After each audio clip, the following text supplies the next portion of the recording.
Halo semuanya, selamat datang kembali di channel Business Analytics. Pada video kali ini kita akan membahas tentang transformasi pendidikan Singapura membangun generasi unggul. Sebelum kita mulai, jangan lupa untuk subscribe channel ini agar tidak ketinggalan video-video menarik lainnya. Mari kita mulai pembahasan terkait sejarah negara Singapura, transformasi sistem pendidikannya yang menjadikan bibit unggul. Bahwa mayoritas siswa sekolah Singapura yang terkemuka mempunyai standar internasional dalam mata pelajaran matematika dan ilmu pengetahuan, di mana hal ini membuat negara Singapura menjadi negara epicentrum dunia dan sebagai titik industri termaju di dunia. Mari kita simak videonya bagian 1. Sejarah Singapura bagian 2. Bagaimana strategi transformasi pendidikan sejak merdeka tahun 1965.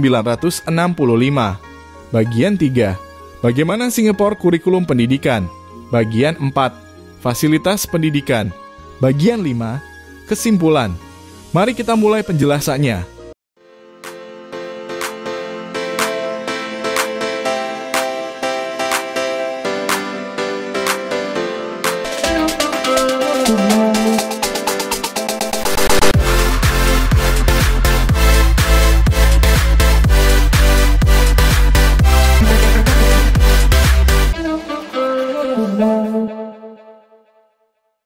Sejarah Singapura.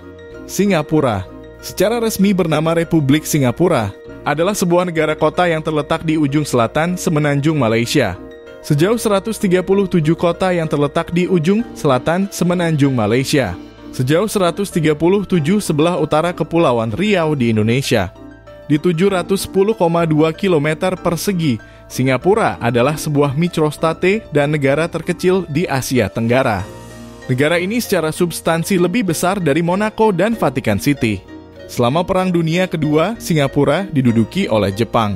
Singapura kembali ke pemerintahan Inggris pada tahun 1945, segera setelah perang usai. 18 tahun kemudian, pada tahun 1963, Singapura telah mencapai kemerdekaan dari Britania dan kemudian bergabung dengan Malaya, Sabah, dan Sarawak untuk membentuk Malaysia. Namun penggabungan ini tidak berhasil dan kurang dari 2 tahun kemudian, ia memisahkan diri dari federasi dan menjadi Republik Merdeka pada tanggal 9 Agustus 1965. Kemudian Singapura masuk menjadi anggota Perserikatan Bangsa-Bangsa pada tanggal 21 September tahun itu. Sejak kemerdekaan, standar hidup penduduk Singapura telah meningkat secara dramatis. Investasi asing telah membuat perekonomian difokuskan pada industri, pendidikan, dan perencanaan kota. Singapura adalah negara terkaya kelima di dunia dalam hal PDB per kapita. Pada bulan Januari 2009, cadangan dolar sebanyak US 170,3 miliar. Singapura telah sukses menerapkan ekonomi pasar. Pemerintah dunia usaha mendominasi berbagai sektor ekonomi lokal seperti media, utilitas, dan transportasi umum. Singapura secara konsisten dinilai sebagai negara yang paling tidak korup di Asia dan di antara 10 di dunia yang paling bebas dari korupsi oleh Transparency International. Bagian 2. Bagaimana strategi transformasi pendidikan sejak merdeka tahun 1965 Lee Kuan Yew sebagai Perdana Menteri Singapura yang menjabat dari tahun 1959 hingga 1990.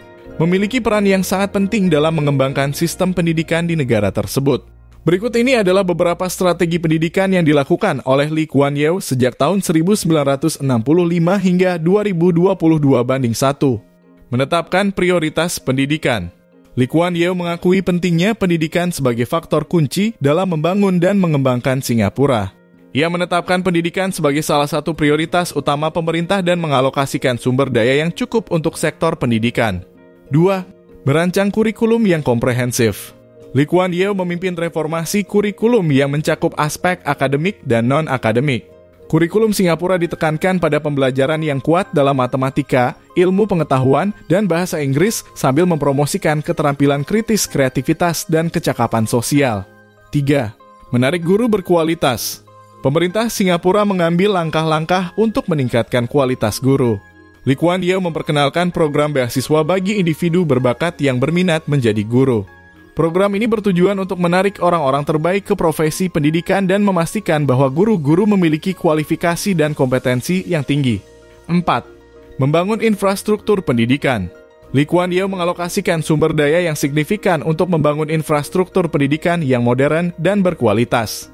Sekolah-sekolah baru dibangun, perpustakaan diperluas, dan fasilitas penelitian ditingkatkan. Hal ini membantu menciptakan lingkungan pembelajaran yang kondusif bagi siswa. 5. Mengadopsi pendekatan pengajaran yang efektif. Pemerintah Singapura di bawah kepemimpinan Lee Kuan Yew mendorong penggunaan pendekatan pengajaran yang efektif dan berfokus pada pemahaman konsep. Pendidik diajarkan untuk mengembangkan metode pengajaran yang aktif seperti diskusi kelompok, eksperimen, dan penyelesaian masalah. 6. Meningkatkan akses pendidikan.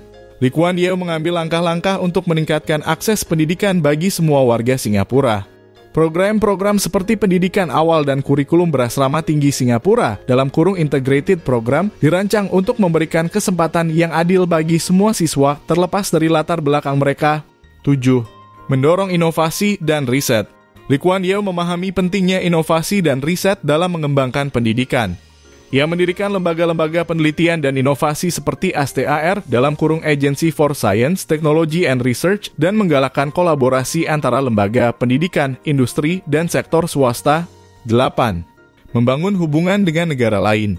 Lee Kuan Yew juga mengakui pentingnya menjalin hubungan dengan negara-negara lain dalam bidang pendidikan. Singapura aktif bermitra dengan universitas-universitas terkemuka di dunia, baik dalam bentuk program pertukaran siswa maupun kerjasama penelitian. Hal ini membantu memperkaya pengalaman belajar siswa dan memperluas jaringan pendidikan global Singapura. 9. Mengutamakan kualitas pendidikan. Lee Kuan Yew selalu menekankan pentingnya kualitas pendidikan di Singapura. Pemerintahannya berfokus pada pengembangan sistem evaluasi yang ketat untuk memastikan standar pendidikan yang tinggi. Ujian nasional dan penilaian periodik lainnya digunakan untuk mengukur prestasi siswa dan memastikan kualitas pembelajaran. 10. Membentuk pendidikan karakter. Selain fokus pada aspek akademik, Lee Kuan Yew juga menganggap penting membentuk karakter dan nilai-nilai moral pada siswa. Program-program pendidikan karakter diperkenalkan untuk mengembangkan sikap yang bertanggung jawab, etika kerja, dan kepemimpinan dalam diri siswa. 11. Mendorong pembelajaran seumur hidup. Lee Kuan Yew menyadari bahwa pendidikan tidak berhenti setelah menyelesaikan sekolah. Ia mendorong pembelajaran seumur hidup dan mengembangkan berbagai program pengembangan profesional untuk guru dan warga negara dewasa. Dengan cara ini, Singapura memastikan bahwa pendidikan terus berlanjut dan relevan dengan perkembangan zaman. 12. Mengakomodasi perkembangan teknologi. Lee Kuan Yew memahami pentingnya teknologi dalam dunia pendidikan. Ia mendorong penggunaan teknologi di kelas dan memastikan siswa memiliki akses yang memadai ke perangkat dan infrastruktur digital. Pemerintah juga meluncurkan program untuk meningkatkan literasi digital dan keterampilan teknologi siswa. Dalam rentang waktu 1965 hingga 2022, strategi pendidikan yang dilakukan oleh Lee Kuan Yew dan pemerintahan Singapura telah berhasil menciptakan sistem pendidikan yang diakui secara internasional. Singapura dikenal sebagai salah satu negara dengan hasil ujian yang sangat baik dan memiliki tingkat literasi yang tinggi. Strategi-strategi tersebut terus dikembangkan dan disesuaikan dengan perkembangan zaman untuk memastikan pendidikan di Singapura tetap relevan dan memberikan manfaat bagi warganya. Bagian 3. Bagaimana Singapura menciptakan kurikulum pendidikan? Sejak tahun 1965 hingga tahun 2022, Singapura telah mengalami perubahan dan pengembangan yang signifikan dalam menciptakan kurikulum pendidikan. Berikut adalah gambaran umum mengenai proses pengembangan kurikulum di Singapura selama periode tersebut. 1. Pengembangan kurikulum awal (1965 hingga 1980). Pada awal kemerdekaannya, Singapura mengadopsi sebagian besar kurikulum dari Malaysia, tetapi segera mengalami perubahan untuk memenuhi kebutuhan negara baru. Fokus awal adalah memperkuat bahasa Inggris, matematika, dan sains, serta mempromosikan multikulturalisme dan pemahaman antar budaya. Pengembangan kurikulum berdasarkan pada penelitian dan praktik terbaik dari negara-negara maju seperti Amerika Serikat, Inggris, dan Australia. 2. Kurikulum Nasional Singapura (1980 hingga 2000). Pada tahun 1980, pemerintah Singapura mengembangkan Kurikulum Nasional Singapura (Syllabus). Kurikulum ini menekankan pembelajaran yang kuat dalam matematika, ilmu pengetahuan, dan bahasa Inggris, sambil tetap memberikan dasar yang kuat dalam bahasa ibu dan studi sosial. Sistem penilaian standar seperti ujian perkembangan primer (PSLE) dan ujian perkembangan menengah atas GCE O-Level diperkenalkan untuk mengukur prestasi siswa. 3. Perubahan kurikulum abad ke-21 dalam kurung 2000 hingga 2010, pemerintah Singapura mulai memperbarui kurikulum untuk mempersiapkan siswa menghadapi tuntutan global dan perubahan ekonomi. Pendidikan karakter ditekankan dengan penekanan pada keterampilan 21 senturi seperti kreativitas, kritis berpikir, kolaborasi, dan komunikasi. Penggunaan teknologi pendidikan diperkenalkan secara luas, termasuk integrasi teknologi dalam pembelajaran sehari-hari. 4. Kurikulum berbasis kompetensi dalam kurung 2010 sekarang, pada tahun 2010, Singapura beralih ke kurikulum berbasis kompetensi dalam kurung C3 yang menekankan pada perkembangan kompetensi holistik dan pembelajaran seumur hidup. C3 menggabungkan pembelajaran akademik dengan pengembangan keterampilan karakter, kewirausahaan, kecakapan digital, dan pemahaman global. Kurikulum ini dirancang untuk memungkinkan siswa untuk mengembangkan pemahaman mendalam dalam bidang-bidang tertentu dan mempromosikan kreativitas serta inisiatif siswa dalam belajar. Selama periode tersebut, proses pengembangan kurikulum di Singapura melibatkan berbagai pemangku kepentingan, termasuk Kementerian Pendidikan, pengajar, peneliti, dan industri. Kurikulum terus mengalami perubahan dan penyesuaian sesuai dengan kebutuhan. Bagian 4. Fasilitas pendidikan. Sejak Singapura merdeka pada tahun 1965, pemerintah telah memberikan perhatian serius terhadap pengembangan fasilitas pendidikan di negara ini. Pemerintah Singapura menganggap investasi dalam pendidikan sebagai langkah kunci untuk memajukan masyarakat dan mencapai pertumbuhan ekonomi yang berkelanjutan. Berikut adalah beberapa upaya yang dilakukan pemerintah dalam hal fasilitas pendidikan sejak tahun 1965 hingga saat ini. 1.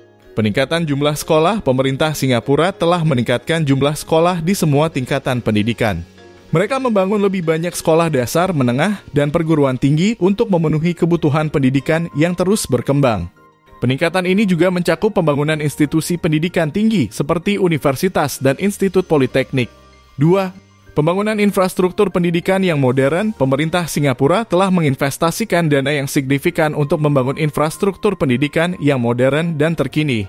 Mereka membangun gedung-gedung sekolah yang dilengkapi dengan fasilitas canggih seperti laboratorium sains, pusat teknologi, perpustakaan, dan ruang kelas interaktif. Tujuan dari pembangunan infrastruktur yang modern ini adalah untuk menciptakan lingkungan belajar yang optimal bagi siswa.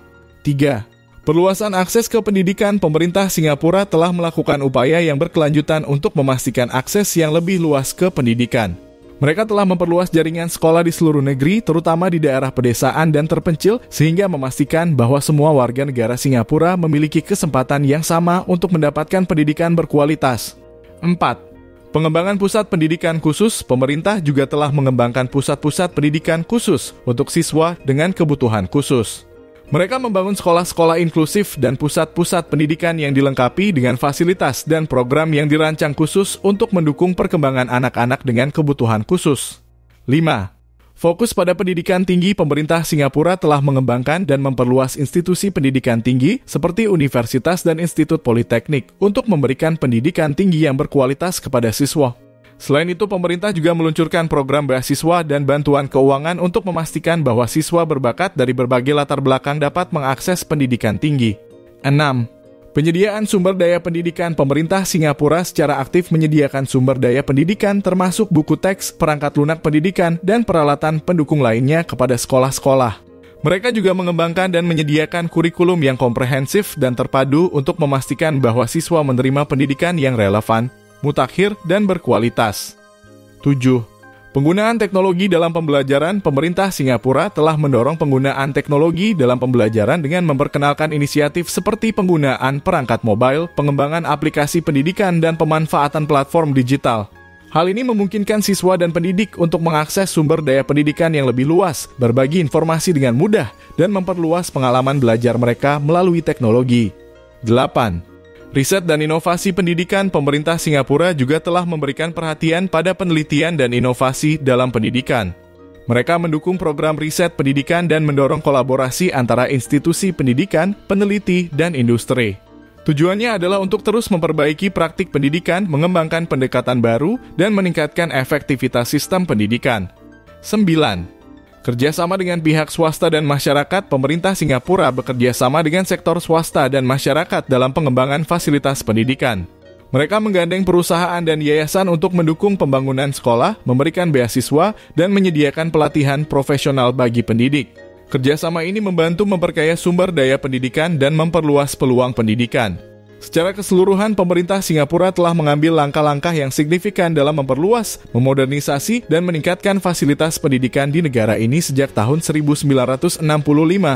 Fokus pada pendidikan sebagai prioritas nasional telah membawa dampak positif pada aksesibilitas, kualitas, dan relevansi pendidikan di Singapura.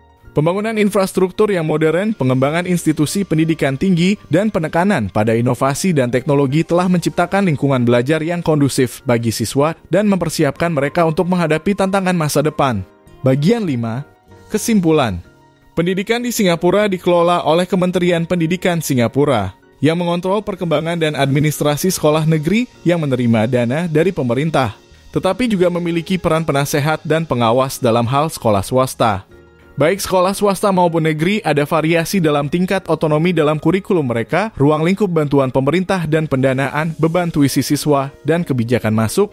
Pendidikan dianggarkan sekitar 20% dari anggaran tahunan nasional, yang mensubsidi pendidikan negara dan pendidikan swasta yang dibantu pemerintah bagi warga Singapura dan mendanai program EduSave. Biaya yang secara signifikan lebih tinggi untuk non-warga negara. Pada tahun 2000, Undang-Undang Wajib Belajar mengkodifikasikan wajib belajar bagi anak-anak usia sekolah dasar kecuali bagi mereka yang berkebutuhan khusus, dan menjadikan tindak pidana bagi orang tua yang gagal mendaftarkan anak-anak mereka di sekolah dan memastikan kehadiran mereka. Beberapa sekolah telah bereksperimen dengan kurikulum yang mengintegrasikan mata pelajaran bahasa dengan matematika dan sains. Menggunakan kedua bahasa Inggris dan bahasa kedua menunjukkan para individu pada bakat-bakat yang berkaitan satu sama lain dan kemampuan untuk bertahan dalam lingkungan yang penuh dengan persaingan. Dipersiapkan untuk sebuah masa depan yang lebih cerah. Sekolah-sekolah di Singapura terkenal dengan standarnya yang tinggi dalam hal kegiatan belajar mengajar. Terbukti melalui perbandingan lokakarya internasional seperti Third International Mathematics and Science Study TIMSS yang menunjukkan bahwa mayoritas siswa sekolah Singapura yang terkemuka telah mempunyai standar internasional dalam mata pelajaran matematika dan ilmu pengetahuan. Para siswa kami juga merupakan yang terbaik dalam kompetisi di setiap kejuaraan debat sedunia bahasa Inggris dan Olimpiade Internasional Matematika, Fisika, Kimia, dan Biologi. Mengalahkan siswa-siswa dari negara lain untuk meraih hadiah utama dan penghargaan yang diberikan. Dengan mengedepankan pendidikan yang berkualitas, Singapura berhasil menciptakan generasi yang terampil, inovatif, dan siap menghadapi tantangan global. Terima kasih telah menyaksikan video ini. Jangan lupa untuk berlangganan channel kami untuk konten-konten menarik lainnya. Sampai jumpa dalam video berikutnya.